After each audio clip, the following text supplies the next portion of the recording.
फौज के खिलाफ नहीं, ना फौज को उकसाना चाहती है। शहबाज गिल ने बयान गलत दिया, लेकिन जो जुल्म उन्होंने किया वो शर्मनाक है। चेयरमैन पीटीआई इमरान खान ने निजी टीवी से गुफ्तगू करते हुए बताया कि हमारे खिलाफ प्रोपेगेंडा किया जा रहा है। जो शहबाज गिल से शुरू हुआ, शहबाज गिल को नंगा कर जेल में मारा गया। मेरी किरदार कशी की साजिश की जा रही है ताकि लोग डर जाए। मीडिया का मुंह बंद कराने के लिए साजिशें रचाई जा रही हैं। मेरी जान को खतरा है।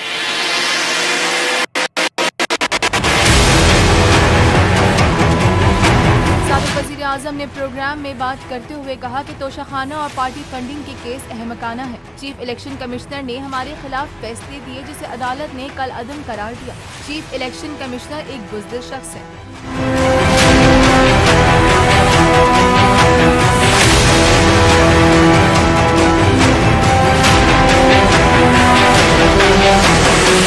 खान ने नवाज और जरदारी पर तनकीद करते हुए कहा कि हम बैरूनी ताकतों को फोन नहीं करते कि हमें बचा लो। जमहूरी लोग अवाम में जाते हैं। इम्पोर्टेड हुकूमत की महंगाई खत्म करना तरजीह नहीं थी, केस खत्म करवाना था। चेयरमैन पीटीआई ने कहा कि आइन के मुताबिक मुझे पुरअमन एहतजाज करने का हक है।